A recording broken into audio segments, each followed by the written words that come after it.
الإخوان السلام عليكم. معنا في مقطع جديد. المقطع اليوم إن شاء الله غيكون على البيض. كما كنشوفوا أن البيض مرة كيدير درهم، مرة كيدير درهم و20، مرة كيدير درهم و50. وبهذا الخصوص وقع مشكل الأخ كرم اللي حضر معنا في هذا المقطع مع مول الحانوت. وبلا ما نزيد نطول عليكم، الأخ كرم هو اللي غيقول لنا شنو هذا المشكل اللي وقع له. السلام عليكم أخ كرم. السلام عليكم أخ ياسين، تبارك الله للمشاهدين ديالنا. ندخلوا دابا ديريكت في الموضوع اللي باغيين. اخي ياسين، انا كان عندي واحد المحل ديال البيع والشراء، فهمتيني. جا عندي واحد قلت له يمكن لك تسخر لي، قال لي واخا. وصلت للحانوت قلت له مشي جيب لي واحد جوج بيضات، قول الكرام، قال الكرام عطيه واحد جوج بيضات، عطيتو 5 دراهم. عطيتو 5 دراهم، هذيك مول الحانوت رد عليه 2 دراهم، يعني بيضه ب 150. جاب لي انا الصرف ديال 2 دراهم. قلت له علاش البيض شحال كيدير؟ قال لي بيضه 150. قلت له مشي عندها قول لها قال الكرام ما خصوش هاد البيضات هادو. شنو دارت هي؟ شنو دارت؟ رجعت له الفلوس ديالو. يعني انا ما خصنيش البيضه، باقي ما تهرش هادشي، فهمتي اخي ياسين؟ هي مزيان. جا ولا رجع لي 5 دراهم ديالي. يعني الاخ ياسين مش برنا ديك الفلوس، وليت صرت حانوت خور بقال خور ما كنسموه. ملي مشى صاب بيضه بدرهم. مشى جاب لي 2 البيضات، رد لي 3 دراهم. رد لي 3 دراهم، عاوتاني صرت بهذيك 3 دراهم بقى الخور. قلت له قال الكرم عطيه 2 بيضات، حسبوا من جوج ب 150. انا ما عرفتش واش هذا المشكل هذا في المول البيض اولا في وشنو كيبيع البيض ولا في الحوانت. خصني نعرف هذا المشكل هذا منين جا. كنشكرك الاخ كرم على هذا. اذا مشاهدينا الكرام، كما شفتوا ان كما قلنا الاخ كرم والطريقه العفويه اللي قام بها الاخ كرم جعلت من الشعب الارجنتيني انه بعد ما كان كيشتري البيض بدرهم رجع كيشتري غير ب 30 فرنك. والقصه بدات نهار واحد الصباح المواطن ارجنتيني مشى يشري البيض، سول بائع البيض على ثمن البيض، جبر على ان البيض زايد السعر ديالو على الثمن المعتاد.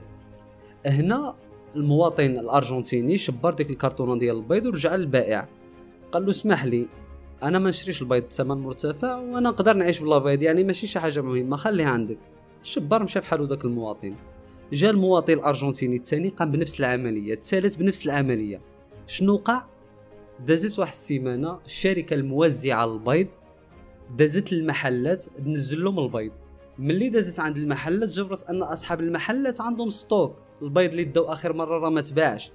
شنو غيقولوا الشركات الموزعه؟ ما غنديوش، تنبيعوا ستوك الاولاني.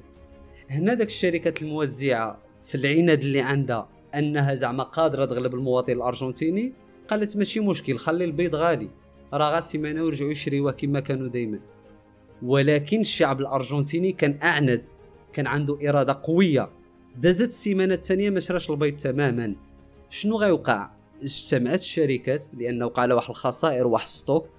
الخسائر من جهه ان المحلات عندها واحد التكدس في البيض، ومن جهه ثانيه ان الدجاج اللي عند الشركات الموزعه خصو الاكل خصو مصاريف، المصاريف ما يمكنش يجيو الا عن طريق بيع المنتوج يوميا.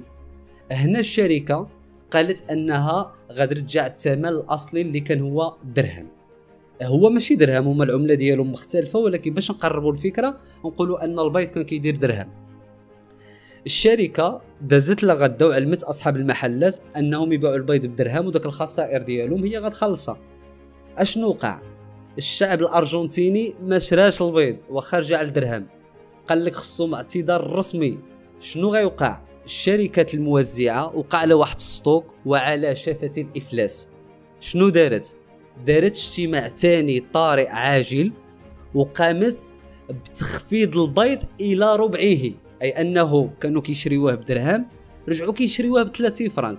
بالاضافه الى ذلك اعتذار رسمي. عرفتوا شنو المعنى د هذا الشيء؟ المعنى ان الشعب الارجنتيني عنده ثقافه، ولكن المغاربه الثقافه ديالهم سبحان الله غير في التفاهات، في المسائل الفارغه عندهم ثقافه، ولكن في المسائل اللي كتعلق بالعيش والمعيشه ديال المواطن المغربي تماما واش كاين شي اتفاق. الحكومه هي اللي خصها تكون خدامه معنا، اذا صابت وقامت بالواجب ديالها نساندوها، ولكن اذا اخطات وخلاتها تسيبها في البلاد وان محلات تجاريه دعم الاثمنه اللي بغات في الوقت اللي بغات، هنا خصها تحاسب. لان الديمقراطيه ماشي هي انك تصوت على واحد الحكومه وتطلع للحكم.